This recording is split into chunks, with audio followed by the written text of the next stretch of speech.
Salam. Halo kaum cendekia. Jadi pada pertemuan kita hari ini kita akan coba membahas berkenaan dengan program percepatan pengembangan talenta. Yang sebelumnya di pertemuan sebelumnya kita sudah bahas terkait dengan program percepatan pengembangan talenta dan hari ini kita akan bahas lanjutannya. Jadi untuk hari ini kita akan membahas lebih lanjut berkenaan dengan program percepatan pengembangan talenta ya. Jadi teman-teman semua silakan nanti dicatat poin-poin yang penting. Di akhir kita akan coba untuk mendiskusikan beberapa kasus. Kemudian nanti juga kita akan coba minta pendapat teman-teman semua terkait dengan kasus tersebut.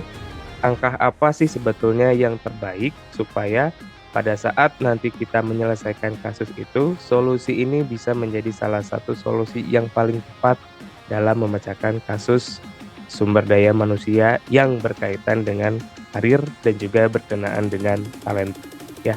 Baik, saya lihat dulu ya. Saya akan tampilkan dulu daftar isinya. Jadi untuk pembahasan kali ini cukup banyak, ada 11 poin yang akan kita bahas. Yang pertama sudah tentu kita akan bahas berkenaan dengan definisi karir itu seperti apa. Kemudian mengawali karir ya. Kemudian ada tipe-tipe terkait dengan kepribadian dalam karir. Kemudian ada karir global, ada efektivitas karir, kemudian kaitannya talenta, kepribadian dan juga karir itu seperti apa. Kemudian di sini ada pengembangan umpan balik 360 derajat. 360 derajat ini merupakan salah satu hal yang melibatkan seluruh anggota organisasi baik di tingkat pimpinan, middle maupun di bagian operasional ya. Kemudian juga ada kegunaan umpan balik 360 derajat, kita bahas juga keuntungannya seperti apa, kemudian tahapan dalam melakukan umpan balik itu seperti apa, dan yang terakhir adalah yang paling terpenting bahwa sebetulnya umpan balik 360 derajat ini bisa meningkatkan kinerja di dalam organisasi sehingga nanti efektivitaslah yang akan dilihat ya. Seperti itu. Jadi di sini ada 11 poin nanti akan kita bahas dari poin nomor 1 sampai poin nomor 11. Ya, baik kita lanjutkan. Ini ada kubu biru dan juga kubu merah. Teman-teman semua bahwa di sini ada kubu biru, ada kubu merah. Kalau kita lihat di sini, kubu yang sebelah biru nih ya, kubu biru gajinya lumayan tapi pengembangan karir tidak ada. Sedangkan untuk kubu yang merah, karir yang jelas tapi gaji kecil. Di sini ada dua pilihan, teman-teman semua. Gaji lumayan tapi pengembangan karir tidak ada bagi kubu biru, atau karir yang jelas tapi gaji kecil. Kira-kira teman-teman mau pilih yang mana?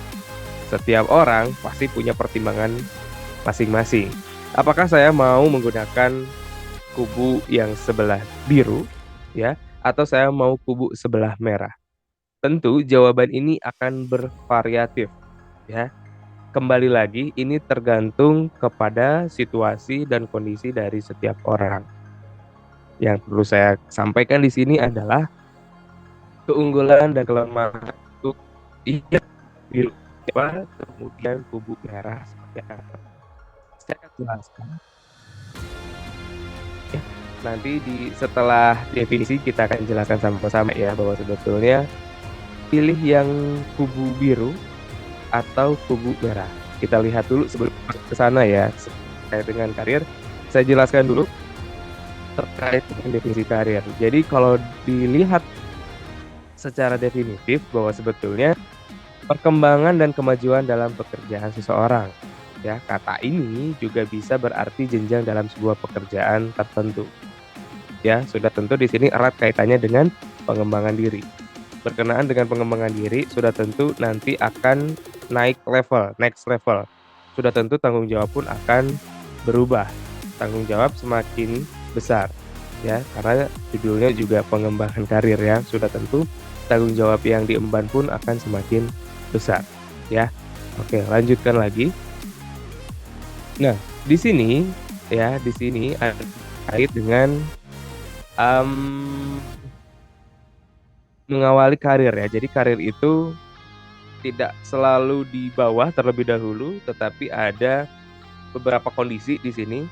Sebagai contoh misalkan Yang berwarna hijau itu mengawali karir dari tingkat bawah terlebih dahulu. Kalau yang warna biru mengawali karir dari tingkat menengah.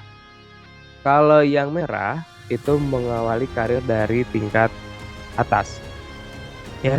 Jadi situasi ini yang membedakan. Ada beberapa kondisi bahwa sebetulnya mengawali karirnya di bawah terlebih dahulu, kemudian ada juga yang menengah, kemudian juga langsung ke tingkat pimpinan.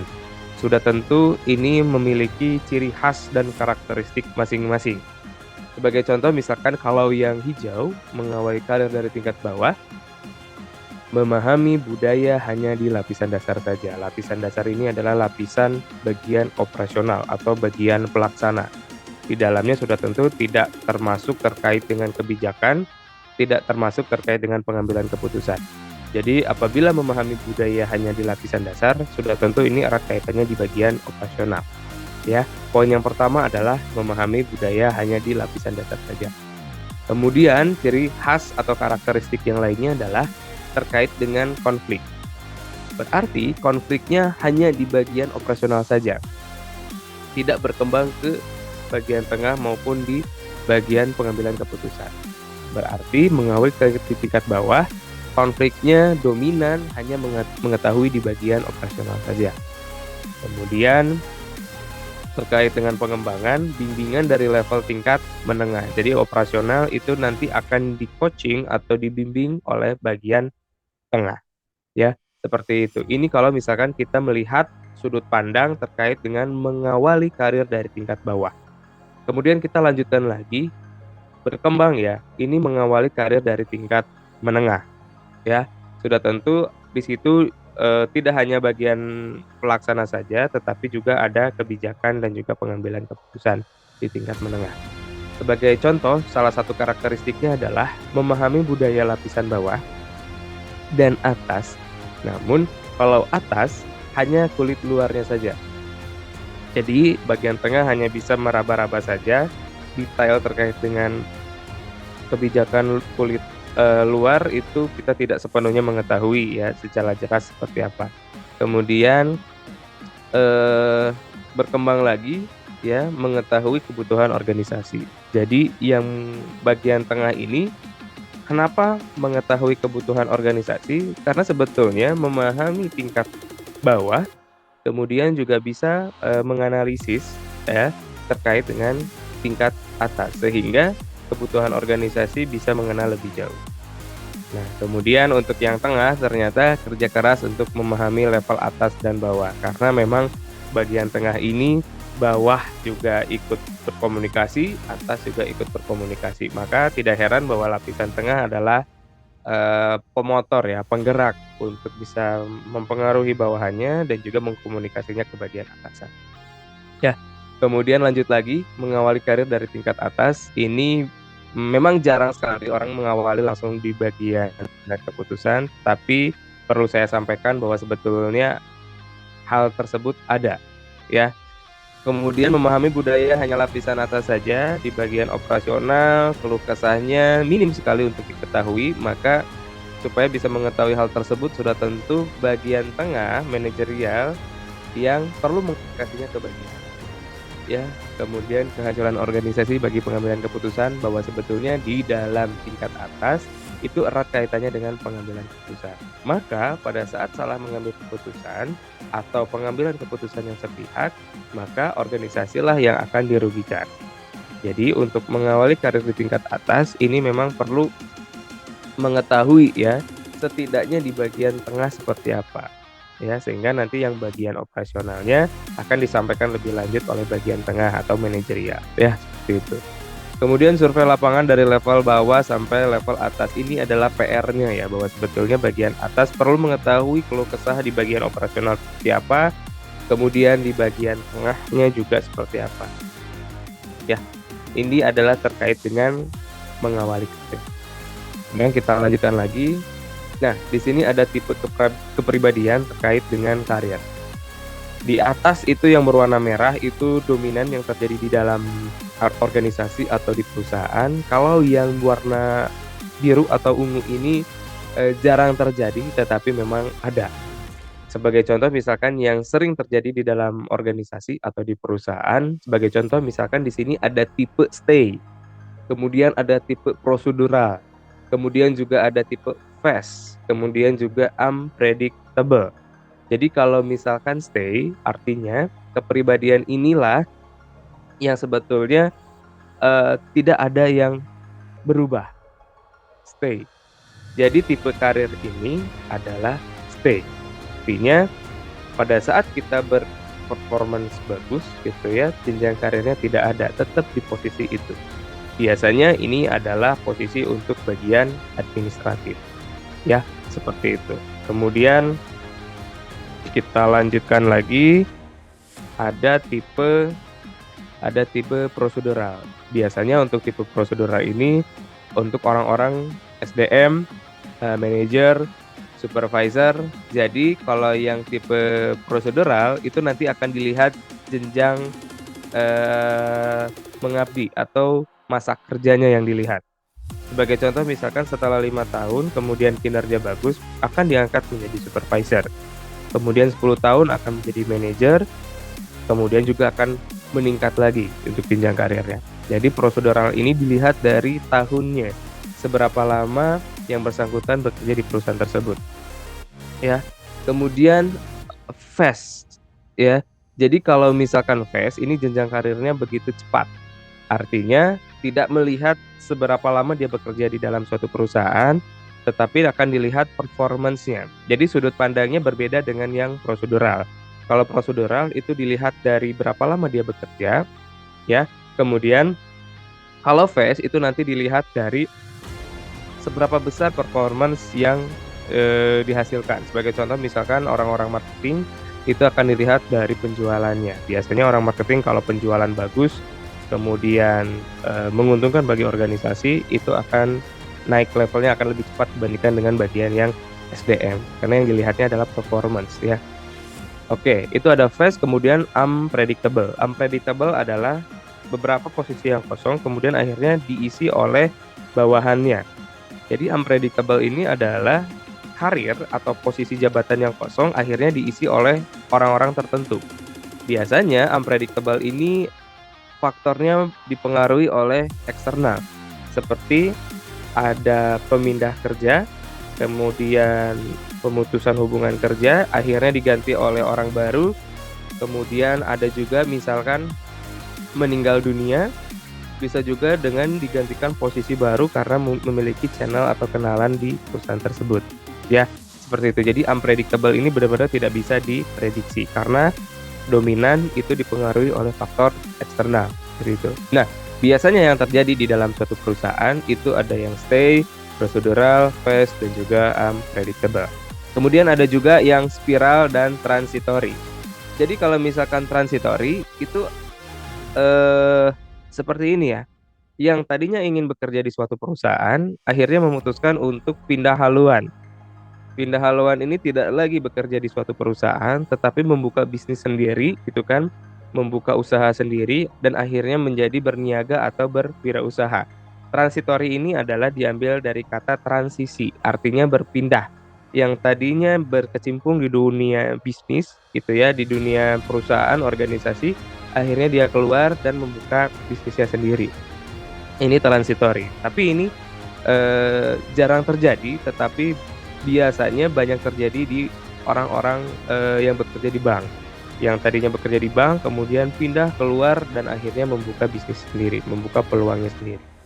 Jadi kalau kemudian ada spiral, kalau spiral itu jenjang karirnya itu ya melengkung. Jadi yang tadinya posisinya di bagian SDM pindah ke bagian keuangan. Begitu juga sebaliknya yang dari SDM misalkan pindah ke keuangan, jadi spiral, ya. Ya, jadi ini hanya berbeda di posisinya saja. Kalau yang di atas itu biasanya posisinya sama terus gitu kan. Kalau yang spiral itu berubah. Ya, ini adalah tipe kepribadian dalam karir. Tipe kepribadian dalam karir ini juga nanti akan memiliki hubungannya terkait dengan kepribadian terkait dengan anggota organisasi. Anggota organisasi akan diberikan pilihan apakah dia mau stay, apakah mau prosedural, fast, atau unpredictable, terkecuali unpredictable ya. Unpredictable itu tergantung dari eksternal, dipengaruhi oleh eksternal ya. Ini adalah tipe kepribadian dalam karir, kemudian kita lanjutkan lagi. Ini karir global. Jadi kalau misalkan seseorang ingin berkecimpung di karir secara internasional, ada beberapa hal yang perlu diperhatikan di sini. Yang pertama bisa menguasai bahasa asing, kemudian perusahaan memiliki kerjasama dengan pihak asing, kemudian perusahaan memiliki anak perusahaan atau cabang di luar negeri. Inilah yang paling memiliki peluang paling tinggi ya, perusahaan memiliki anak perusahaan atau cabang di luar negeri, sehingga kita memiliki kesempatan kans untuk bisa merasakan bekerja secara memiliki karir secara global ya, seperti itu. Kemudian memiliki pengalaman dan pelatihan di luar negeri atau magang. Yang paling tinggi adalah kesempatannya perusahaan memiliki anak perusahaan atau cabang di luar negeri. Itu kesempatannya lebih tinggi dibandingkan dengan yang lainnya. Ya, ini adalah tipe karir global. Kemudian juga di sini ada efektivitas terkait dengan karir. Ya, jadi perlu dipahami semua teman-teman semua terkait dengan karir berdasarkan tipe-tipe karir yang sudah kita sampaikan di awal, bahwa sebetulnya hal yang perlu kita miliki yang menjadi modal untuk kita bisa menguasai atau memahami dan beradaptasi terkait dengan pengembangan karir yang ada, sebetulnya kita mesti paham betul terkait dengan talenta unggul.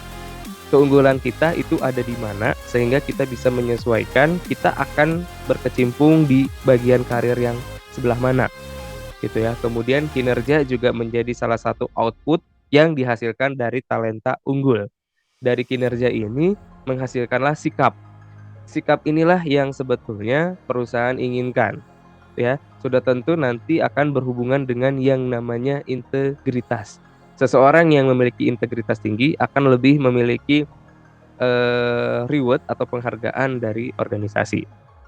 Kemudian kemampuan adaptasi terhadap budaya. Nah, jadi apabila seseorang sudah memiliki sikap, sudah memiliki integritas yang tinggi, maka akan mudah untuk beradaptasi terkait dengan budaya kerja, budaya yang ada di dalam organisasi. Kita tahu bahwa sebetulnya budaya kerja itu sering sekali berubah karena akan dipengaruhi oleh iklim bisnis ya, apalagi sempat kita mengalami iklim bisnis yang sangat ekstrim. Nah, terkait dengan iklim bisnis yang sangat ekstrim ini sudah tentu mempengaruhi desain kerja kita, karena kita kenal bahwa sebetulnya ada yang namanya WFH, kemudian juga ada WFO, sudah tentu itu merubah desain kerja dan implikasinya adalah sudah tentu nanti akan mempengaruhi terkait dengan budaya kerja. Ya, seperti itu. Nah, kemampuan adaptasi terhadap anggota organisasi pun ini menjadi salah satu hal yang perlu diperhatikan. Kenapa? Bahwa sebetulnya budaya organisasi yang menimbulkan aspek negatif itu akan serta-merta mempengaruhi kinerja dari setiap anggota organisasi sehingga membuat goyah atau membuat organisasi menjadi tidak lagi positif. Jadi banyak hal negatif yang akhirnya mempengaruhi visi dan misi ataupun tujuan dari suatu organisasi. Ya, seperti itu. Ini adalah terkait dengan efektivitas karir. Landasan utamanya sudah tentu di sini adalah memiliki talenta yang unggul. Ya, seperti itu. Yuk kita lanjutkan lagi. Nah, ini ada kaitannya talenta kemudian kepribadian dengan karir. Sudah tentu talenta adalah sesuatu yang dimiliki oleh anggota organisasi yang setiap orang tidak punya. Artinya talenta itu memiliki ciri khas tersendiri yang bisa membuat anggota organisasi untuk bisa memiliki performance ataupun kinerja yang baik dengan visi dan misi organisasi. Sudah tentu terkait dengan talenta ini harus dibarengi dengan kepribadian. Kepribadian inilah yang biasanya akan meluluh lantahkan talenta seseorang. Kenapa? Karena sebagian organisasi akan melihat nih dua sudut pandang ini. Apabila talentanya sudah unggul, kemudian akan dilihat kembali kepribadiannya seperti apa. Dikhawatirkan kepribadian inilah yang sebetulnya akan mempengaruhi organisasi ke depannya. Banyak kepribadian-kepribadian yang akhirnya itu membuat budaya organisasi menjadi rusak. Ya. Tidak hanya itu, ternyata kepribadian juga ada beberapa perilaku menyimpang. Ya, dan itu perlu disortir, perlu difilter, perlu diperhatikan lagi sehingga apabila sudah terlihat memiliki talenta yang unggul, poin selanjutnya adalah terkait dengan kepribadian. Ya, seperti itu. Nanti apabila talenta dan kepribadian ini sudah dikolaborasikan di dalam suatu sistem terpadu, maka implikasinya sudah tentu nanti akan ke karir. Karir nanti akan berpengaruh terkait dengan kapabilitas dan sudah tentu nanti erat kaitannya dengan jabatan. Ya, oke, selanjutnya ini adalah terkait dengan yang barusan sempat kita bahas ya. Ada gaji lumayan tapi pengembangan karir tidak ada.